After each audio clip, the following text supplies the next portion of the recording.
Fungamwaka, une mine à l'est du Congo. Ces hommes travaillent pour que nous puissions téléphoner. Ils extraient du coltan, indispensable à la production de téléphones mobiles. La République démocratique du Congo est le deuxième fournisseur mondial de cette matière première rare. Fungamwaka est une mine modèle.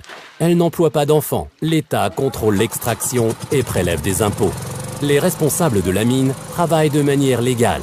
Surtout, aucun groupe armé n'intervient ici qui finance son combat avec le trafic de matières premières.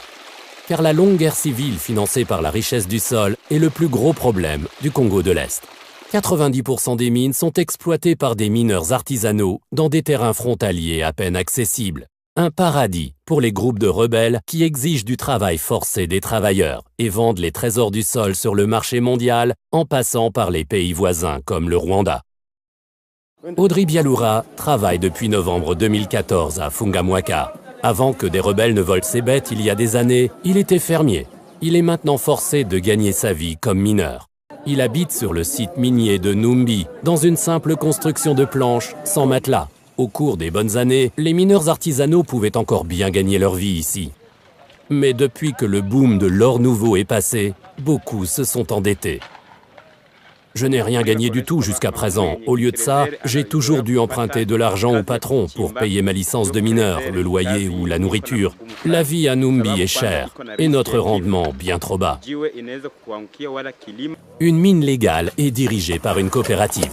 Des entrepreneurs lui louent des parcelles à exploiter et engagent des travailleurs comme Audrey. Le gain est partagé.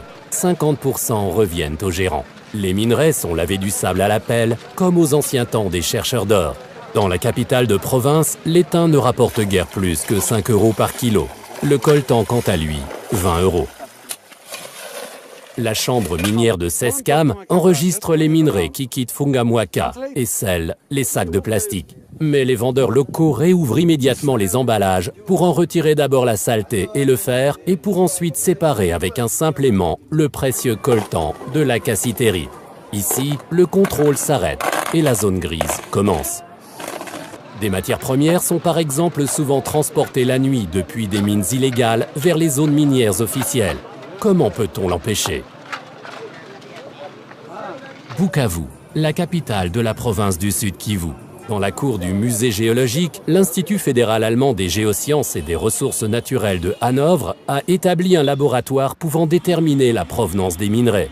Car chaque sédiment présente des qualités spécifiques. On peut même déterminer de manière précise, au-delà des frontières, de quelle région vient la matière. Légale ou de contrebande? L'empreinte digitale géologique comme identificateur des minerais sales. Mais dans une mine comme Fungamwaka, tous les frais de contrôle se font d'abord ressentir sur le bénéfice, comme un exportateur de Bukavu raconte. Le prix sur le marché mondial ne s'adapte pas. Tous les coûts, les impôts, redevances sont au bout du compte à la charge des mineurs. C'est pourquoi Misereor et d'autres organisations européennes de développement demandent une intervention de l'Union européenne. Ils souhaitent une législation ambitieuse qui coupera les liens entre les ressources naturelles et le conflit.